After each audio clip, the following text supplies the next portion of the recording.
In this video, I wanted to dive into gear.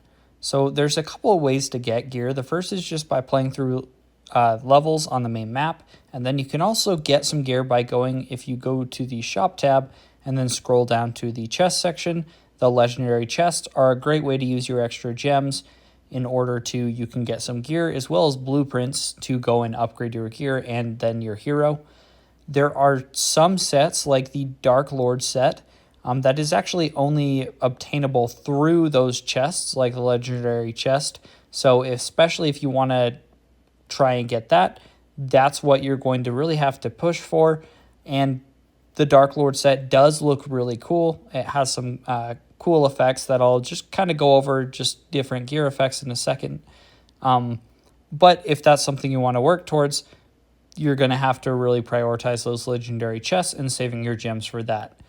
Gear is a very important part of the game and can be equipped to heroes. I would actually say it's more important to level gear than your heroes, because you don't really have to commit to specific gear, unlike heroes, and you can't really go wrong, as I'll explain in a minute. So a couple of things I wanted to dive into. First, just as far as explaining equipment in general, there are multiple different sets of equipment, each with different bonuses on the individual pieces, as well as there's different set bonuses that you can earn if you just equip all the equipment pieces from a certain set. So if we go and hop right into like the warrior set, so looking at the warrior ring, the accessory here, we have like chance to avoid incoming damage, reducing incoming damage, increasing total health. And then we have a set bonus of increases total health by 30% for your hero. And then if we go down to even like the rogue accessory, we're going to say we see a reduce attack cooldown, increases hero damage dealt. So each of the like different pieces within a set, and this is the same, you're going to see similar things for boots. They're all just a bit different as far as the different pieces within each set. And then as well as like the set bonus, they can also get just unique bonuses. So like the we have the king set right here, the helmet. It has some cool effects as far as increasing horseman health. And that's just one of the things that really you can kind of play around with and use different sets to just try and figure out, depending on your strategy, if you really have prioritized upgrading your horsemen or just a different unit, or if you're just trying to make your hero deal a lot of damage, you can play around with that strategy and swap out sets, or with like the bonus you have if you're using the king set, you can gain 2 extra tokens per round, which those gold tokens, of course, help you as far as just being able to re-roll for your buildings and then clearing obstacles. I'm currently using the mage set, not because I really use mages much, although there are some pieces of equipment like the boots here, they are going to increase mage attack damage. So there are some things, if I were using mages, this would be really beneficial. But just looking at the equipment pieces themselves, there's also a bunch that just reduce the attack cooldown, which if I'm just using a hero like Jan, who just by default has a bit higher just of a gap between doing her attacks, this reduction in that attack cooldown really just helps her get more attacks off and just kind of prioritizes more damage, because I do use Jan to try and deal quite a bit of damage.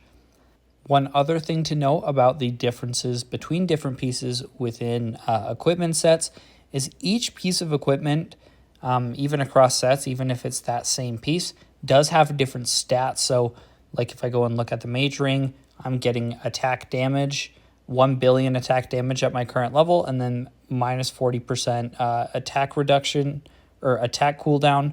Now, if I even go to that, the warrior ring, I'm getting 9 billion HP, 3 billion attack damage, and a 10% attack speed cooldown reduction. So really the stats do differ quite a lot.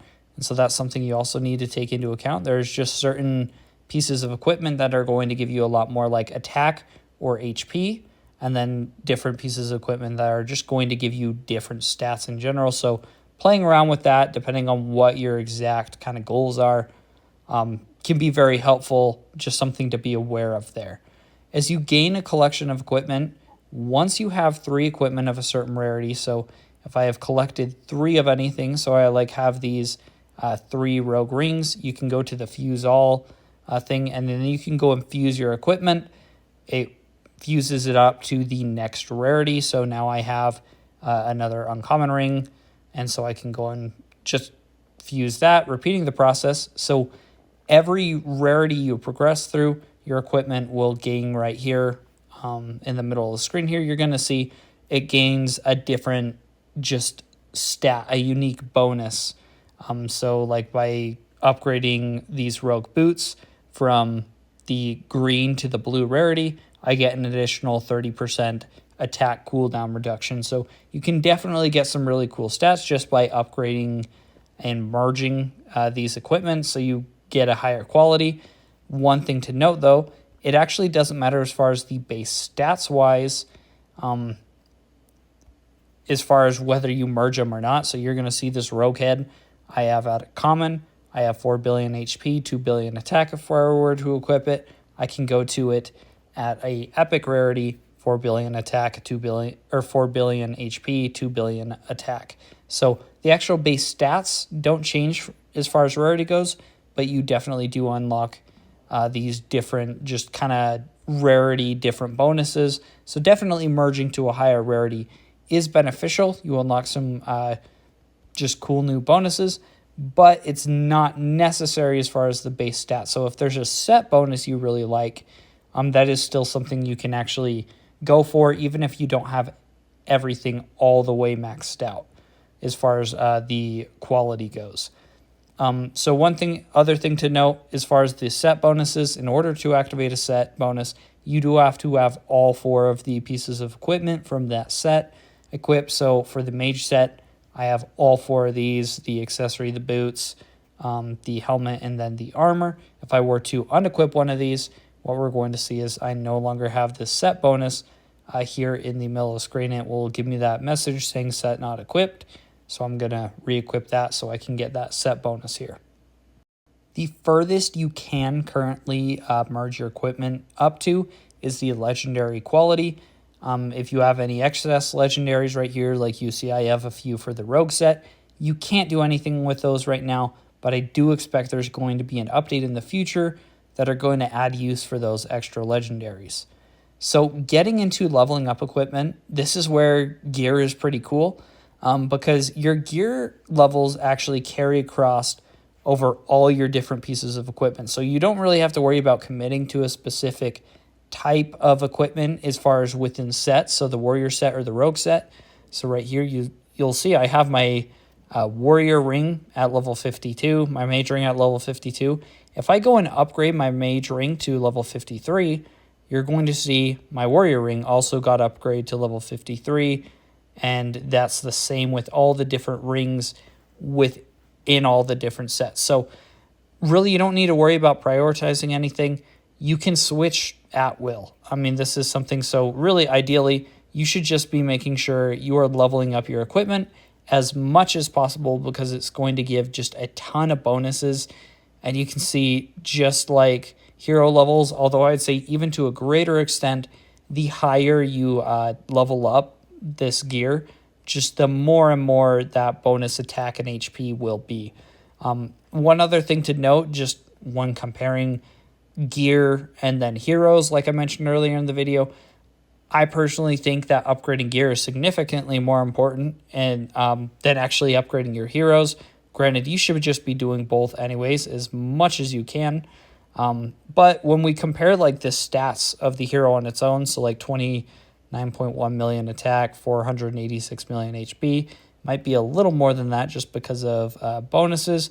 But when I go and unequip all of my gear here, you're going to see I have 229 million attack, 3.8 billion HP. But just compared as far as how much of my stats, so we're at 229 million attack. If I go and re-equip that gear, you're just going to see how big of a proportion that gear makes. I'm all the way up to 8.91 billion attack. So definitely the gear provides a lot more just as far as overall stats go. So this is something that do be aware of. So if you do want to go and switch heroes, even though I don't have Emil leveled up very much, I'm not going to really be penalized a ton just because most of the stats are contained in the gear itself. But that's it for this video. Thanks for watching, and let me know if you have any questions.